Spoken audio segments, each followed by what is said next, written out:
All right, another trip to the park. We're at a new park today for Marvin. So, anytime you're at the park, here's just a refresher of what the main goal is when we're at the park. Main goal is I want to be able to start steering him around with my motion. But the other thing would be is we build up like a 30-foot perimeter around ourselves. So just imagine a 30-foot bubble around us. And anytime he gets out of that 30-foot bubble, I would press the vibrate and call him. And ideally, we'd like to be able to just steer him away with our motion.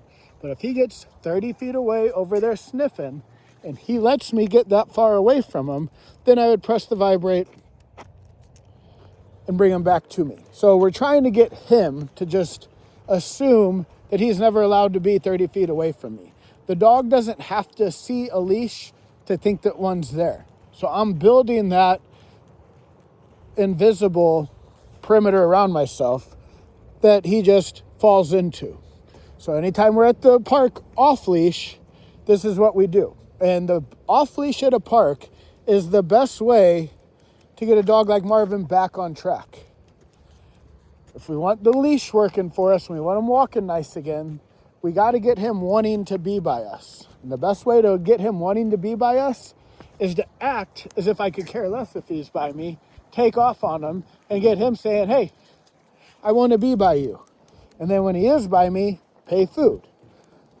So if you want the leash to get better, because that's what probably he lost the most of, was the leash. So if we want that leash looking good, we got to get him wanting to be by us. Then we'd put the leash on.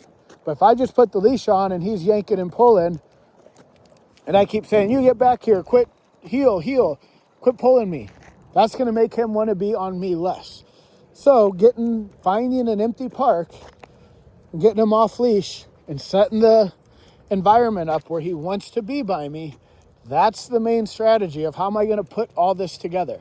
And every so often you'll get a good recall opportunity. Maybe there's a duck or a squirrel or something that he goes after, and you press the vibrate and bring him back. But the main thing is this speed. So we're getting close to that 30-foot boundary. So I was just about to press the button, but he came running. And that's what we want, is him associating me with being inside this boundary. That the boundary moves, that perimeter moves with me.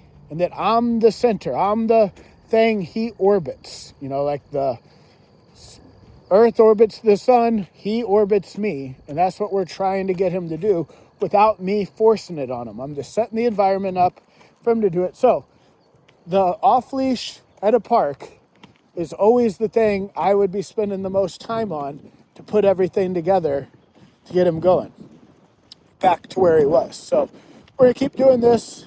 We work the leash as well while we're here. But this is the bigger thing. This is the glue that's going to put it all together. And then we'll start working on the leash back at Home Depot. But if he doesn't want to be by me on leash, or off leash, it's going to be a lot harder to get him to want to be by me when I'm yanking and pulling him and there's this tension. So the idea is get him wanting to be by me on his own, and that's going to be what puts it all back together. To do that, I get this distance, and I get the speed and the food working for me. So he goes one way, I go the other. So even right now, Marvin! So that was a vibrate, back to me, food.